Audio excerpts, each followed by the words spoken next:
Hello everyone, third time the charm, because 1. It's the third week of VCT Pacific, 2. We're playing for the third time against Talon Esports. So far DRX won 2 times, 1-3-0 and 1-2-1 at lock-in. And this is gonna be the third time DRX is facing Talon Esports. And the one I would say important context is the actual match from lock-in, because it's in the same metagame, because the other 3-0 that we had in the past was also including bind. So let's talk a little bit about how Talon Esports played in the past 2 weeks in Pacific. Now, I have to say that DRX is a clear favorite in this match, and one of the reasons why I think so is the map pool. The last time DRX played against Talon Esports, Talon banned Haven, picked Fracture, and banned Split. Now, if they will do again the same picks and bans, that means that it will be forced essentially to play Ascent and Icebox. And those 2 maps, well, we know that DRX thrives in. And because of that, Talon is gonna have a pretty big problem to solve, since their map pool is very similar, yet our maps feel stronger when we play on those. So essentially, Talon Esports allows DRX to play on the strongest map of their choice as their own pick. So it's kind of like DRX is winning the pick and ban phase of the maps by doing just the things that you do want to do anyway. So it's a very big aspect of how to plan a match going forward. Now, there is one aspect though of Talon Esports that I would like to talk a little bit more. The last time in week 2 of VCT Pacific, Talon Esports actually as the first team in the region played Gecko. And I think that's one of the biggest things to solve. So what can DRX do to counter the Gecko pick? PACIFIC played Gecko on Ascent, and I think Ascent cannot be banned by Talon Esports in the next match. You know, it just doesn't fit, and you have other targets that Talon probably has to choose first instead of Ascent. So let's talk a little bit about that Ascent that they played against T1.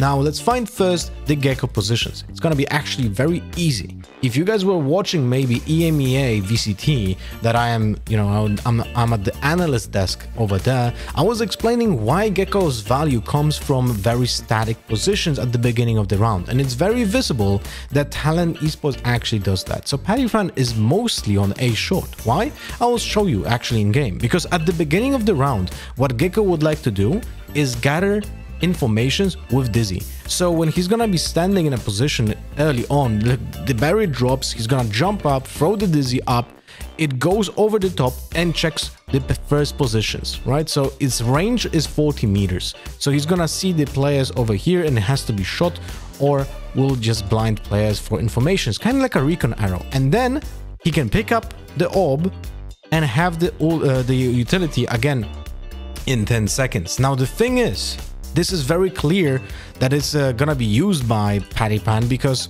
of his positions on Ascent. So he's gonna be using his Dizzy early in the round to make sure that he gathers informations and gets value by picking up the utility. Now, when we know that, we can also vote review exactly the positions of where PACIFIC is using Gecko from and counter those, right? So when we know that he's playing on short, that's an easy target for KO. So KO is super important in this matchup. Let's explain why. So we're gonna go back to the map and explain why KO will be so important here. We're gonna separate the 2 players that I think are gonna be mostly affected by him. So that's Killjoy and Gecko. As you can see in the previous game that Talon Esports played, they had very specific positions on the map. Gecko is always on short essentially, and Killjoy is always on the B side.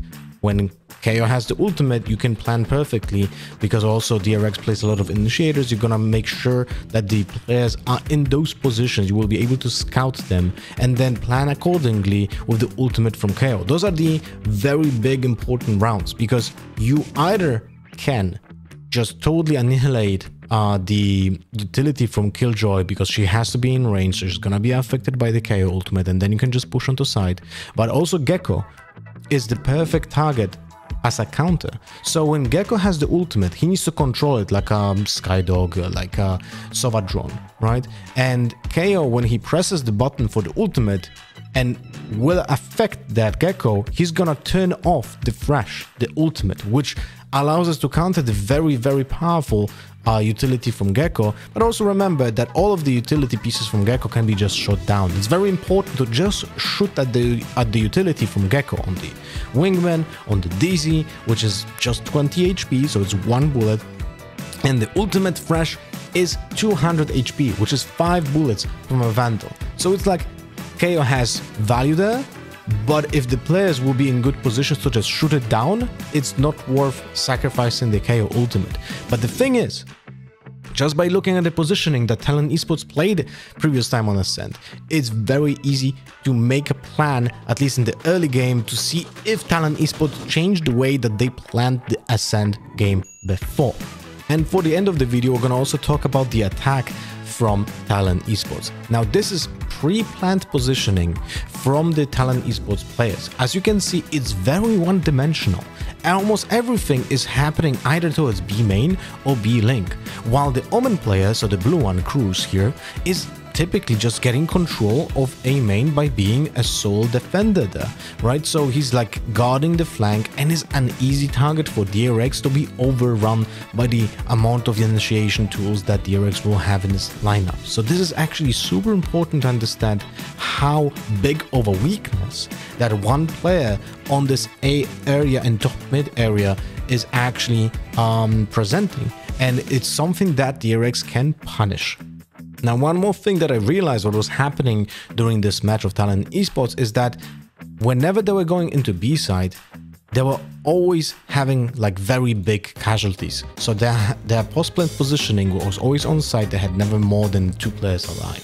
But if they're going to site on A, you can literally see that the positions on the pre-plant when they go and plant on A and in the post-plant suggest that almost every single time they do that, they actually attack B side first. So this opens up a very big window of opportunity for DRX to counter them, because we can expect first tempo to be B main and B link positions, lurker on top mid. Then if the B attack is not successful, they're gonna try to gather the space by the Omen on A and also make a split on the short, while Fox on the fade might be the lurker from B. This is very important to understand that Fox sometimes swaps the role when they do an A split that was first initiated as a B main push, because of the way that the map control just works. He is a good player that can reliably take map control, so the defender from DRX on the B side needs always to be aware that there can be that Fade player lurking late if they change their mind and go from B to A. I hope you guys enjoyed this little breakdown. This is the 3rd week that DRX will be playing in VCT Pacific, and I hope you're gonna enjoy the match as well. See you next week. Bye bye.